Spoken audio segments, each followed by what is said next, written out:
ইয়ালামু আন্নামাল হায়াতুদ দুনিয়া লাইব, পার্থিব জীবন খেলা ছাড়া আর কিছুই নয়। আমি নিজে পিতা হওয়ার পূর্বে এই আয়াতটি ভালোভাবে উপলব্ধি করতে সমর্থ হইনি। বাচ্চারা বড় হওয়ার সাথে সাথে তাদের কিছু প্রয়োজন এবং চাহিদা দেখা দেয়। আমরা সবাই এটা জানি। তখন তাদের কোনো চাহিদা থাকে না, থাকে প্রয়োজন। তাদের দুধ পান করতে হয়, পেশাব পায়খানা করতে হয়, ঘুমাতে হয়, এভাবেই চক্র চলতে থাকে। কিন্তু যখন তারা একটু বড় হতে শুরু করে তখন বিভিন্ন জিনিস চাওয়া শুরু করে। আমাদের বাচ্চারা যাদের বয়স 6 মাস, 9 মাস বা 1 বছর, তারা খেলা করতে চায়। তারা চায় কেউ তাদের কোলে নিক, খেলার ছলে উপর নিচ করুক, কাতুকুতু দিক। তারা শুধু খেয়েই ঘুমিয়ে পড়তে চায় না, তারা বেড়াতে চায়, খেলতে চায়, তারা খেলাধুলা করতে চায়। এই চাহিদাটা প্রকৃতিগতভাবেই বাচ্চার মধ্যে চলে আসে। একবার একটা চমৎকার ঘটনা আমাকে এই আয়াতটির কথা মনে করিয়ে দেয়। আমেরিকায় এমন একটা জায়গা আছে, এখানে উপস্থিত সকল বোন ওই জায়গাটি সম্পর্কে জানেন। মনে হয় যেন মুসলিম বোনদের জন্য সপ্তাহে একবার সেখানে যাওয়া ফরজ। জায়গাটা হলো টার্গেট। তো আমিও আমার ফরজ কাজ সম্পাদনের জন্য বাচ্চাদের নিয়ে টার্গেটে গেলাম। সে সময় আমি আমাদের প্রথম বাচ্চা অলিদের দায়িত্বে ছিলাম। ইমাদ। যাই হোক, আমি প্রায় বাচ্চাদের নাম বলার ক্ষেত্রে ভুল করি, তাই আমি এভাবে ডাকি। 3 নাম্বার, না 4 নাম্বার, সরি, এদিকে আসো। যাই হোক, ইমাদের বয়স সে সময় 2 বছর ছিল। আপনি যখন এরকম 2-3 বছরের কোনো বাচ্চাকে নিয়ে দোকানে যান, সে তখন তাক থেকে সব কিছু ফেলে দিতে চায়, কারণ আপনাকে আবার এটা তুলে রাখতে দেখলেই সে এক ধরনের মজা পায়। তাই আমি চেয়েছিলাম তাকে একটু ব্যস্ত রাখতে। তো আমি তাকে খেলনার সেকশনে নিয়ে গেলাম। সেখানে বড় একটা বল ছিল, বলটা তার থেকেও বড় ছিল। তো আমি এটা নিলাম আর তাকে বললাম, তুমি এটা দিয়ে খেলো। সে বলটা নিল, কিক দিল, বলটা একটু সামনে গেল, সেও এগিয়ে গিয়ে বলটাকে আবার কিক দিল। এভাবে বিশাল দোকানটি বল নিয়ে সে চক্কর দিল। আমার জন্য বিষয়টা দারুণ ছিল, আমাকে আর কিছুই করতে হয়নি। সে খেলতে খেলতে পুরো ক্লান্ত হয়ে যাচ্ছিল, ঘর্মাক্ত হয়ে যাচ্ছিল, তার ডায়পার থেকেও সন্দেহজনক গন্ধ ছড়াচ্ছিল। এভাবে খেলতে খেলতে এক সময় ক্লান্ত হয়ে সে বসে গেল আর বড় বড় নিঃশ্বাস ফেলতে লাগলো। তারপরও বলটির দিকে তাকিয়ে রইল, বলটিকে বলছে, আমি আসছি। তারপর সে আবার উঠে দাঁড়ালো এবং বলটিকে কিক দিল। এমন সময় আমার স্ত্রী সেখানে এসে হাজির হলো এবং তাকে কোলে তুলে নিল। আমাকে বলল, কি করছো তুমি এটা? সে তার মায়ের কোলে যাওয়ার সাথে সাথে ঘুমিয়ে পড়ল, কারণ সে সময় তার নিকট সবচেয়ে গুরুত্বপূর্ণ বিষয় ছিল খেলাধুলা। তারপর আমাদের জীবন পরিক্রমায় অন্য একটি বিষয় এসে যুক্ত হয়। আল্লাহ বলছেন, ইয়ালামু আন্নামাল হায়াতুদ দুনিয়া লাইবুন ওয়া লাহু, তোমরা জেনে রাখো যে দুনিয়ার জীবন হলো ক্রীড়া কৌতুক। এখানে লাহু বলতে এমন জিনিস বোঝায় যা নিয়ে অবসর কাটানো হয়। লাহু বলতে এমন জিনিস বোঝায় যা উপকারী নয়, কিন্তু বিনোদন পাওয়া যায়, যা আপনাকে কাজের কথা ভুলিয়ে দেবে। আমাদের বাচ্চারা যখন আরেকটু বড় হতে শুরু করে, তখন তারা শুধু বেয়াও বা লুকোচুরি খেলার মাঝে সন্তুষ্ট থাকতে চায় না, আপনাকে আরও কিছু যুক্ত করতে হয়। আমরা তাকে বলি বিনোদন। আব্বা, আমাকে একটা গল্প বলেন, আমি কি এই নাটকটা দেখতে পারি, আমি কি এই অনুষ্ঠানটা দেখতে পারি, আমি কি এটা দেখতে পারি, আমি কি ওটা দেখতে পারি, আমি কি ওটা দেখতে পারি, তুমি কি আমাকে একটা গল্প শোনাতে পারো? এর নাম খেলাধুলা নয়, এর নাম কি? এটা বিনোদন। সুতরাং জীবনের পরবর্তী পর্যায়টি হলো বিনোদন। বর্তমানে অবশ্য খেলাধুলা আর বিনোদনের সমন্বয় তৈরি করা হয়েছে ভিডিও গেম। গল্প এবং খেলাধুলা দুইটাকে এখানে এক করে দেয়া হয়েছে। এই ভিডিও গেমগুলোর সবচেয়ে বড় ভোক্তা হলো শিশুরা। আমাদের মুসলিম শিশুদের বড় একটা অংশ এগুলো ব্যবহারকারী, আর এই গেমগুলো তাদের বয়স সীমার অনেক বাইরে। যেমন আপনার 8 বছরের বাচ্চা এসে আপনাকে বলে, আম্মু, এই দিয়ে আমাকে গ্র্যান্ড থেফট থেকে অটো কিনে দিতে হবে। যদি আমাকে এই গেমটি কিনে দেন, তবে আমি সৎকর্মশীলদের অন্তর্ভুক্ত হয়ে যাব। যদি এটা কিনে দেন, তবে আমি প্রতিদিন ফাস্ট হব, ইত্যাদি ইত্যাদি।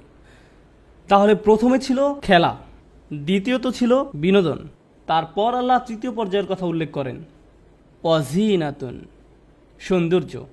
সৌন্দর্য নিজেই চরম আকাঙ্ক্ষার বস্তু হয়ে দাঁড়ায়। এর মানে কি জানেন? এর মানে হলো আপনি সাবালক হয়েছেন, এর মানে হলো আপনি টিনেজার হয়ে গেছেন।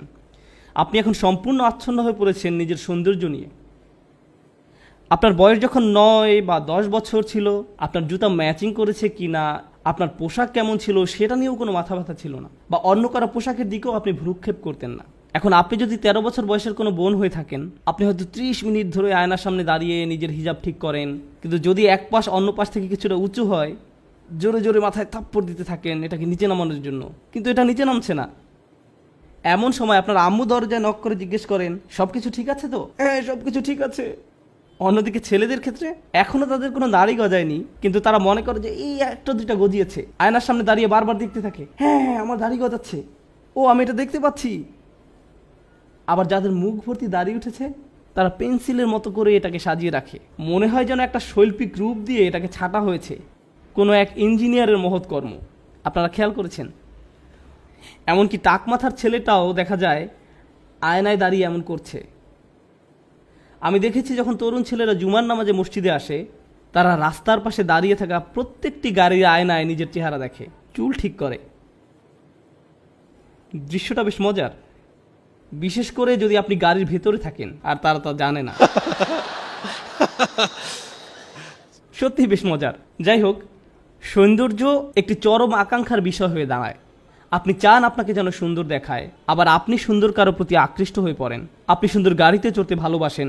যদি আপনার বাসা সুন্দর না হয়, আপনি মানুষকে দাওয়াত করতে চান না। আপনার বাবা যদি বেশ পুরাতন মডেলের কোনো গাড়ি চালায়, আপনি তাকে স্কুল থেকে বেশ দূরে কোথাও নামিয়ে দিতে বলেন। আপনার বন্ধুদের এমন গাড়ি দেখানোর চেয়ে আপনি হেঁটে স্কুলে যাওয়াকে অধিক পছন্দ করেন, কারণ এ বয়সে সৌন্দর্য আপনার মনকে সম্পূর্ণরূপে আচ্ছন্ন করে রাখে। ফ্যাশন, সুন্দর পোশাক, বাসার ভিতরের ডিজাইন, এ বয়সে আপনার রুমকে আপনি সাজিয়ে রাখতে পছন্দ করেন। আপনি গাড়ি চান, দেখতে সুন্দর এমন একটা ফোন চান, ভালোভাবে কাজ করুক বা না করুক সেটা কোনো ব্যাপার না, আবার এটার জন্য সুন্দর একটা কভারও কিনে আনেন। এটাকেই বলা হয় জিনা। এমন একটি বয়স আপনি অতিক্রম করেন। সৌন্দর্যের প্রতি এই চরম আকাঙ্ক্ষাও একসময় হ্রাস পেতে শুরু করে। একসময় আপনি কলেজে ভর্তি হন, হাই স্কুল জীবন শেষ, এখন আপনি কলেজে বা ভার্সিটিতে। কলেজ ভার্সিটির ছাত্রদের দিকে তাকালে অনেক সময় বাস্তুহারা মানুষের মতো লাগে। চুলগুলো এলোমেলো, ঠিকমতো দাঁত ব্রাশ করে না, কোনো রকম একটা গেঞ্জি আর প্যান্ট পরে ক্লাসে হাজির হয়ে যায়, বিছানা থেকে উঠেই ক্লাসে হাজির হয়। এসব নিয়ে তাদের আসলে কোনো মাথা ব্যথা নেই। তাদের মাথায় সবসময় একটা চিন্তা কাজ করে, কখন পাশ করব। তাদের এখন সবচেয়ে বড় মাথা ব্যথার বিষয় হলো জিপিএ, ইন্টার্নশিপ ইত্যাদি। কেন তারা এভাবে চিন্তা করে? কারণ নতুন একটা আকাঙ্ক্ষার আবির্ভাব ঘটেছে। আর আমি বলছি না যে পূর্বের আকাঙ্ক্ষাগুলো হারিয়ে গেছে। পূর্বের আকাঙ্ক্ষাগুলো কী ছিল ক্রমানুসারে কি বলতে পারবেন? 1 নম্বর খেলা করা, 2 নম্বরটা কী ছিল? বিনোদন, 3 নম্বরটা কী ছিল? সৌন্দর্য। এখন শুনুন 4 নম্বরটা, ভাব দেখানো। অতাফাখুরুম বাইনাকুম, পারস্পরিক অহমিকা। আপনার মূল্য অন্যের কাছে উপস্থাপন করতে চান। কেউ হয়তো এসে আপনাকে জিজ্ঞেস করছে যে সমাবেশের জায়গাটা কোন দিকে, আপনি তখন এভাবে বলেন, হ্যাঁ আমি NYU-তে পড়ি, আমি শুধু ডিরেকশনটি জানতে চাচ্ছি, আমি আসলে মেডিকেল কলেজে পড়ি। আপনার মেডিকেল কলেজে পড়া নিয়ে কেউ কেয়ার করে না। আপনি হয়তো ওলমার্ট বা কোনো নামকরা প্রতিষ্ঠানে চাকরি পেয়েছেন, আর তারা আপনাকে একটি ব্যাজ দিয়েছে, আপনি এটা জামার উপরে সবসময় ঝুলিয়ে রাখেন। আপনি এমনভাবে রাখেন যেন মানুষ দেখতে পায়, ও তুমি ওখানে চাকরি পেয়েছো? হ্যাঁ, তারা আমাকে পার্কিং লটেও জায়গা দিয়েছে, এই যে আমি ছবি তুলে রেখেছি দেখুন। আপনি মানুষকে দেখাতে চান যে আপনি কি অর্জন করেছেন। যখন লোকজন ভার্সিটি থেকে পাশ করে বের হয়, তখন তারা কি পায়? সার্টিফিকেট। এই সার্টিফিকেট তারা ড্রয়ারে রেখে দেয় নাকি ওয়ালে ঝুলিয়ে রাখে? একটা ফ্রেমে আটকিয়ে ওয়ালে ঝুলিয়ে রাখে। এটা আপনার গর্ব। আপনি মানুষকে দেখাতে চান জীবনে কি অর্জন করেছেন। মানুষ বিখ্যাত কারোর সাথে ছবি তুললে অন্যদের সেটা দেখাতে চায়, এই দেখো আমি কার সাথে। সত্যি বলতে এই কনভেনশনে মাঝে মাঝে আমার নিজেকে স্ট্যাচুর মতো মনে হয়। মানুষ এসে এভাবে বলে, ভাই এদিকে আসেন তো, আপনার সাথে একটা ছবি তুলতে হবে। লোকটা এমনকি সালামও দেয় না, রাগত স্বরে বলে, আমার একটা ছবি তুলতে হবে। আমি ভয় পেয়ে যাই আর বলি, ঠিক আছে ঠিক আছে ছবি তুলুন, আমাকে আবার মারতে যাবেন না। যাই হোক, জীবনের এই পর্যায়ে এসে আপনি মানুষকে দেখাতে চান আপনি কোন নামকরা ভার্সিটিতে পড়েন, কোন জায়গা থেকে গ্রাজুয়েট হয়েছেন, কি চাকরি করছেন, আপনার প্রথম অ্যাপার্টমেন্ট, প্রথম গাড়ি। অনেকে গাড়ি কিনে মানুষকে দেখানোর জন্য। আপনার ভেতরে একটা অদম্য ইচ্ছা কাজ করে, আল্লাহ আমাদের ভিতরে এটা দিয়েছেন। বিশেষ করে তরুণরা, তারা যখন পরিবারের ক্ষুদ্র পরিসর থেকে বের হয়ে পৃথিবীতে বিচরণ করতে শুরু করে, তারা সবাইকে দেখাতে চায় যে তারা এখন বড় হয়ে গেছে এবং নিজের মতো করে জীবনযাপন করছে। তাদের আলোচনায় অ্যাপার্টমেন্টের ব্যাপারটা চলে আসে, কেউ যদি জিজ্ঞেস নাও করে তবুও, কারণ তারা আসলে গর্বিত যে এখন তারা নিজেদের মতো করে বসবাস করে। অথবা তারা খুবই গর্বিত যে তারা জীবনের প্রথম গাড়িটি কিনেছে। তাদের কথাবার্তায় বারবার এই গাড়ির ব্যাপারটি উঠে আসে, যদিও কেউ হয়তো বিষয়টিতে আগ্রহী না। সুতরাং এই তাফাখুরুম বাইনাকুম এখন জীবনের পর্যায়গুলোর মাঝে যুক্ত হয়েছে। আপনি এখনও গেমস পছন্দ করেন, বিনোদন পছন্দ করেন এবং অন্যদের কাছে নিজেকে আকর্ষণীয় করে উপস্থাপন করতে চান। তার উপর এখন আপনি নিজের কৃতিত্ব অন্যের কাছে জাহির করতে চান। এই পর্যায়টিও একসময় গত হয়ে যায়। আপনি বিয়ে করেন, সন্তান সন্ততি জন্মলাভ করে। এখানে কতজনের বাচ্চা কাচ্চা আছে? তাহলে তো আপনারা জানেন আমি কি নিয়ে কথা বলছি।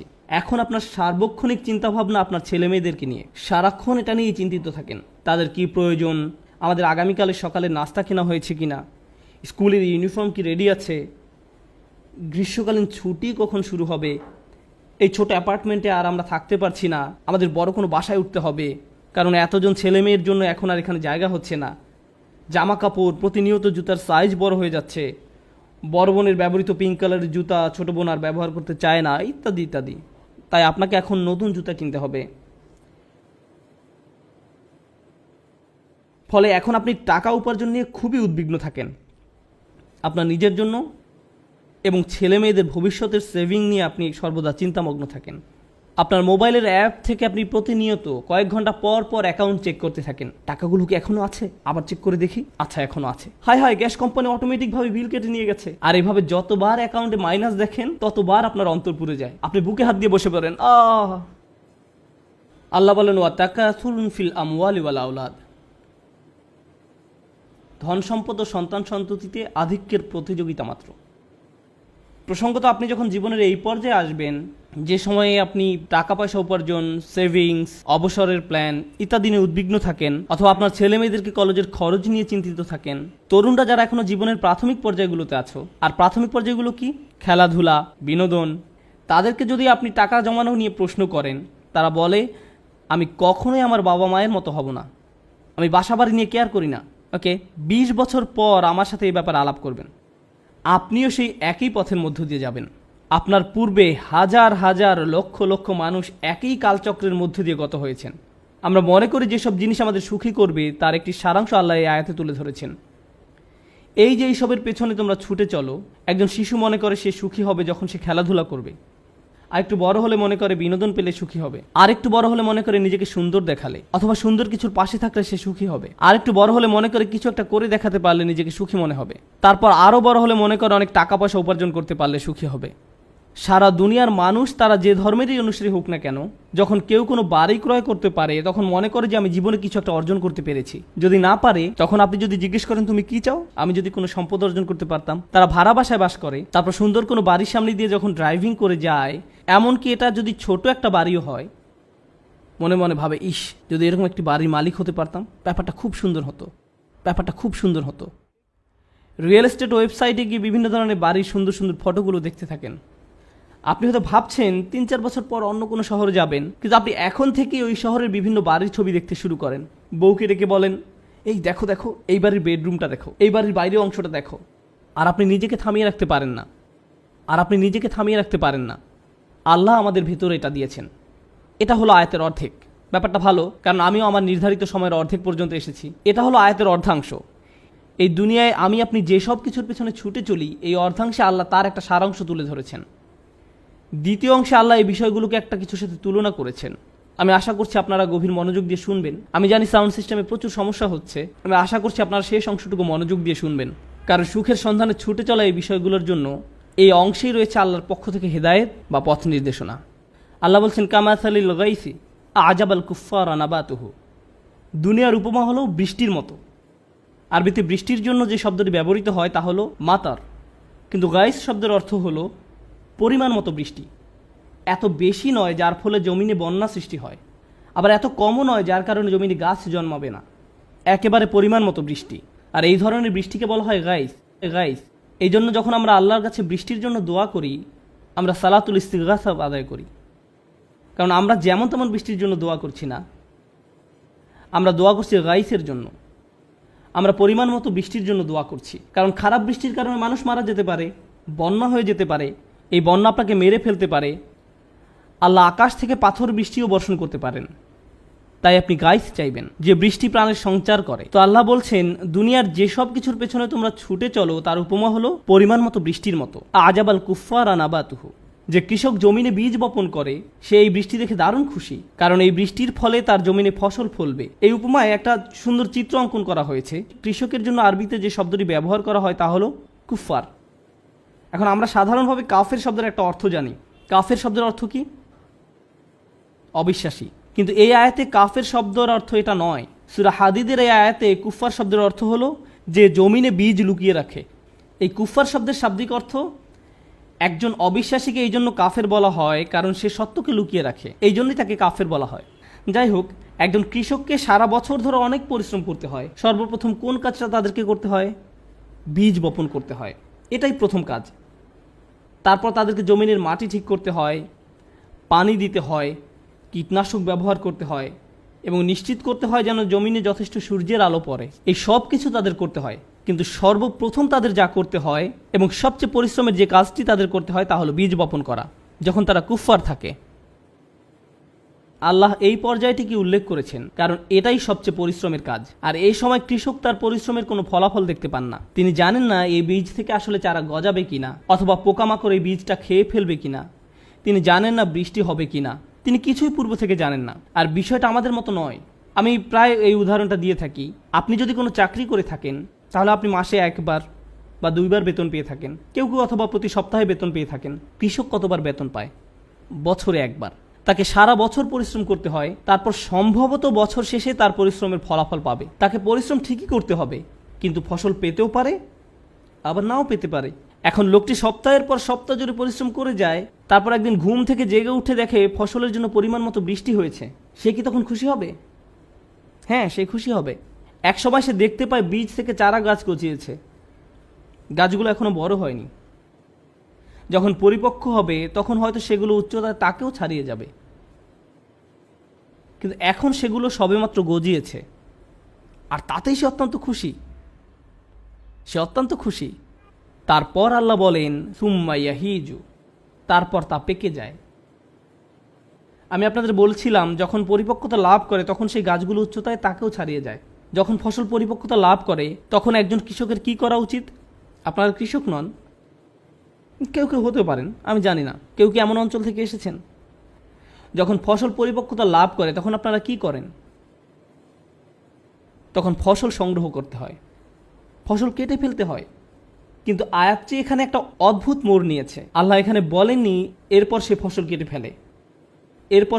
কেটে ফেলে, বরং তিনি বলছেন ফাতারাহু মুসফাররান, তখন তুমি তা হলুদ বর্ণের দেখতে পাও। তখন তুমি দেখবে এটা হলুদ বর্ণ ধারণ করেছে।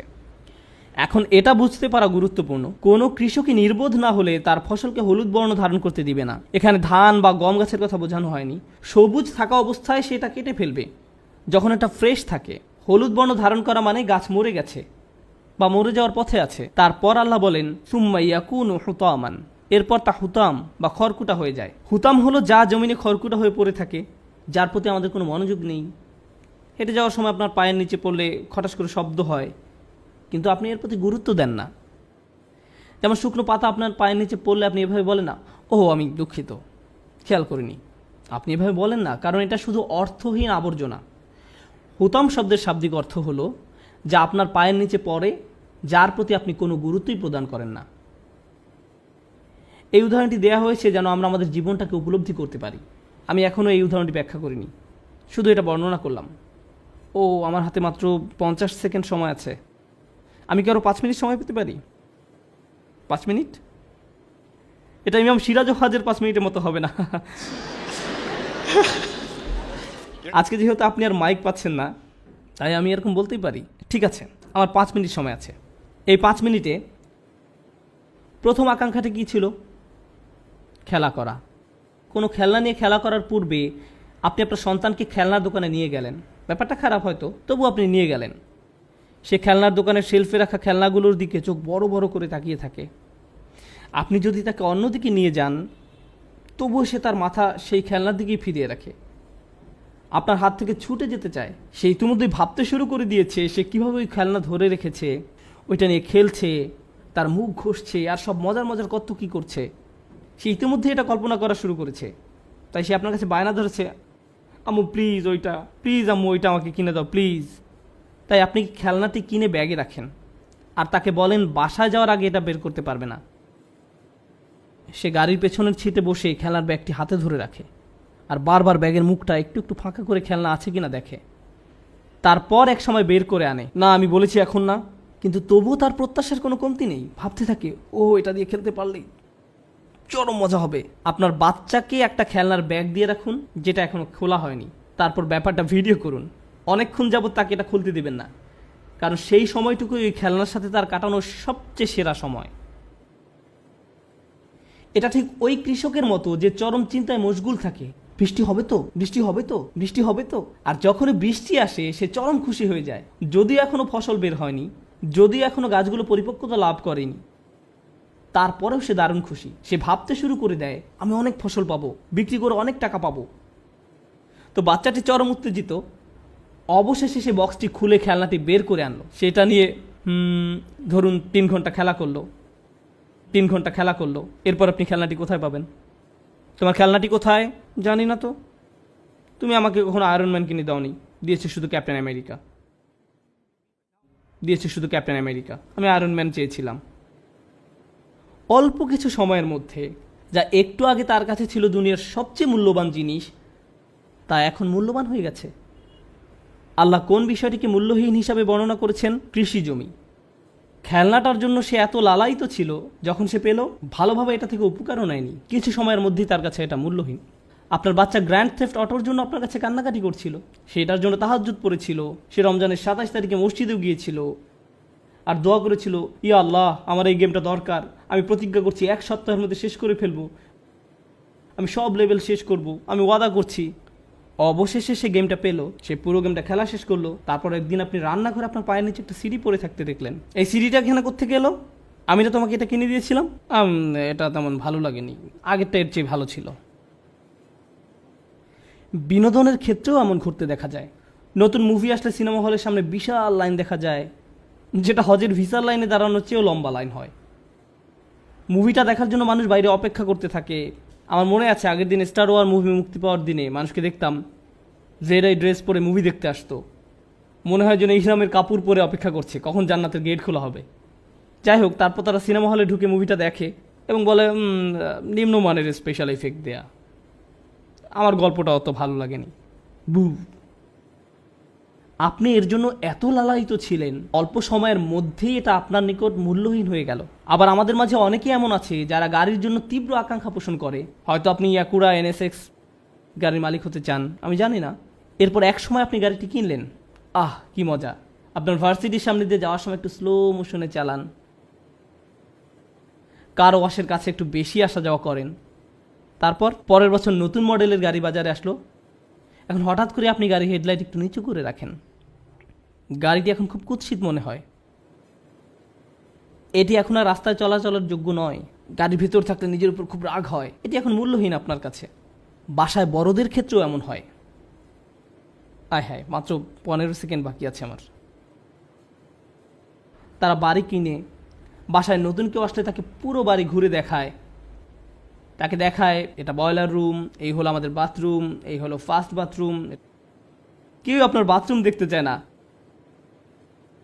যদি না যাই হোক, কেউ আপনার বাথরুম দেখতে চায় না, তবু আপনি তাকে বাড়ির সব কিছু দেখাতে চান, কারণ এটা নতুন বাড়ি। 2 বছর পর, 3 বছর পর কেউ একজন আপনাকে তাদের নতুন বাড়ি উদযাপন করার উৎসবে দাওয়াত দিল। ওই বাড়ির আশপাশ খুব সুন্দর, বাড়িটাও বেশ বড়, নতুন বাড়ি, তাদের বাথরুমও আপনার বাথরুমের চেয়েও সুন্দর। এর ফলে কি হয়? হায় আল্লাহ, আপনার বাড়িটা ঠিক হলুদ বর্ণ ধারণ করেছে। বুঝতে পেরেছেন আমি কি বলতে চাচ্ছি? খেলনা হলুদ বর্ণ ধারণ করে, গাড়ি হলুদ বর্ণ ধারণ করে, আবার কারো কারো বিয়েও হলুদ বর্ণ ধারণ করে। বিয়ের প্রথম দিন আপনার স্ত্রীকে দেখার জন্য কেমন উৎসুক হয়ে থাকেন, আর তারপর এখন তার অতীতের সব কথা মনে পড়ছে। শান্ত হন প্লিজ। 10 বছর পার হয়ে যায়, আপনি বাসায় আসলেন। কাজ থেকে বাসায় আসার পর যখন দেখেছিলেন, আপনি তার দিকে তাকালেন আর সেও আপনার দিকে তাকালো। আর এটা কি ঠিক বিয়ের প্রথম দিনের মতোই সুন্দর, তাই না? আমি প্রায় গল্পটা বলি। আপনি নতুন বিয়ে করেছেন, না সেরকম নয়, কিছু একটা হলুদ বর্ণ ধারণ করেছে। আমি প্রায় গল্পটা বলি। আপনি নতুন বিয়ে করেছেন, রাস্তা দিয়ে আপনার স্ত্রীকে নিয়ে যাচ্ছেন, হঠাৎ করে তিনি হোঁচট খেয়ে পড়ে গেলেন। ব্র্যান্ড নিউ ওয়াইফ, তিনি পড়ে গেছেন। আপনি কি করেন? ও তুমি ঠিক আছো? তুমি ঠিক আছো তো? আমি কখনই তোমার এমন কিছু হতে দেব না। তারপর 10 বছর পার হয়ে যায়, আপনার স্ত্রীকে নিয়ে আবার সেই একই রাস্তা দিয়ে হেঁটে যাচ্ছেন এবং আপনার স্ত্রী আবার হোঁচট খেয়ে পড়ে গেলেন, কিন্তু আপনি হাঁটতেই থাকেন। আপনি আপনার হাঁটা অব্যাহত রেখে মুখ ঘুরিয়ে বলেন, নিজে নিজে উঠে পড়ো। কি সমস্যা তোমার? তোমাকে নিয়ে কি একটু রাস্তায় বেরোনো যাবে না? কি সমস্যা তোমার? যাই হোক, বিয়েও হলুদ বর্ণ ধারণ করে। আল্লাহ আমাদের বলছেন, দুনিয়াতে আমরা যেসব বিষয়ের জন্য এত আকাঙ্ক্ষা প্রকাশ করি, একসময় তার প্রতি আগ্রহ হারিয়ে ফেলব। তারপর এই আয়াতের উপসংহারে তিনি বলছেন, অফিল আখিরাতে আযাবুন শাদীদ ওয়া মাগফিরাতুম মিনাল্লাহি ওয়া রিদওয়ান। আর পরকালে আছে কঠিন শাস্তি এবং আল্লাহর ক্ষমা ও সন্তুষ্টি। পরকালের শাস্তি এমন এক জিনিস যাতে আপনি কখনো অভ্যস্ত হয়ে যাবেন না। জাহান্নামের শাস্তি এমন নয় যে বারবার শাস্তি পাওয়ার দরুন একসময় তাতে অভ্যস্ত হয়ে যাবেন। এই দুনিয়ার আনন্দ, এমনকি শাস্তি তো আপনি হয়তো একসময় অভ্যস্ত হয়ে যেতে পারেন, কিন্তু জাহান্নামের শাস্তিতে কেউ কখনো অভ্যস্ত হয়ে যাবে না। এবং তারপর তিনি বলেন, ও মাগফিরাতুম মিনাল্লাহ, এবং আল্লাহর ক্ষমা, অর্থাৎ এটা চিরস্থায়ী। এবং সবশেষে বলছেন ওয়ারিদওয়ান, ও সন্তুষ্টি। তার অসাধারণ অলংকারিক বর্ণনা ভঙ্গির কারণে তিনি বলেননি ওয়ারিদওয়ান মিনাল্লাহ, তিনি শুধু বলছেন ওয়ারিদওয়ান, যার মানে হলো অবিশ্বাস্য সন্তুষ্টি। অবশেষে আপনি পুরোপুরি সন্তুষ্ট হয়ে যাবেন আর আপনার পরবর্তী জিনিসের জন্য উৎসুক হয়ে থাকবেন না। এই দুনিয়ায় যদি আপনি আয়রন ম্যান পান, সুপারম্যান বা যে মুভি দেখেন না কেন, হল থেকে বের হয়ে এসেই পরবর্তীটার জন্য আপনি মুখিয়ে থাকেন। সরি, স্ক্রিনে লাল কালিতে বলা হয়েছে আপনার সময় শেষ, প্লিজ থামুন। এটা শেষ পর্যন্ত ইমাম সিরাজ ওয়াজের 5 মিনিটের মতোই হয়ে গেল। আমি তাকে খুব ভালোবাসি তো, তাই তার অনুসরণ করি। যাই হোক, ও মাগফিরাতুম মিনাল্লাহি ওয়া রিদওয়ান, আপনি অবশেষে সন্তুষ্ট হয়ে যাবেন। আমরা শেষ পর্যন্ত জান্নাতে গিয়ে প্রশান্ত হয়ে যাব। আপনি এই জীবনে কখনো পরিপূর্ণ শান্তি পাবেন না। এখানে আমরা সব সময় পরবর্তী চমকের জন্য অপেক্ষা করতে থাকব, যতক্ষণ না মাটি দিয়ে আমাদের পাকস্থলী পূর্ণ করা হবে। তাই আল্লাহ বলেন, ওমাল হায়াতুদ দুনিয়া ইল্লা মাতাউল গুরুর। এই একটি আয়াত, সূরা হাদীদের এই একটি আয়াতে পার্থিব জীবনকে সংজ্ঞায়িত করা হয়েছে। পার্থিব জীবন প্রতারণার উপকরণ বই কিছুই নয়। মানুষ মনে করে এই জিনিস পেলে তারা সুখ খুঁজে পাবে। মানুষ মনে করে তারা তাদের বিশাল প্রাসাদোপম বাড়িকে খুব পছন্দ করে, কিন্তু তার 90 বছর বয়সের সময় যখন তার সন্তান সেই বাড়ি ছেড়ে চলে যায়, তখন সেই বাড়ি তার জন্য আযাবে পরিণত হয়। এই বাড়ি আর তাদেরকে আনন্দ দেয় না। কোনো যুবক সেই বাড়িতে গেলে ভাবে, ইস, আমি যদি এই বাড়িতে বসবাস করতে পারতাম। আর বৃদ্ধ মনে করে, আমি যদি এটা থেকে কোনোভাবে মুক্তি পেতাম, আমি এখানে থাকতে চাই না। সুবহানাল্লাহ। আল্লাহ আমাদেরকে সত্যিকারের সুখ এবং আনন্দ কি তা উপলব্ধি করা তৌফিক দান করুন, আর তার উপর সত্যিকারের বিশ্বাস এবং প্রত্যাশা নিয়ে সেই উপলব্ধিকে কাজে পরিণত করা তৌফিক দান করুন। বারাকাল্লাহু লি ওয়া লাকুম। ওয়াসসালামু আলাইকুম ওয়া রাহমাতুল্লাহি ওয়া বারাকাতুহু।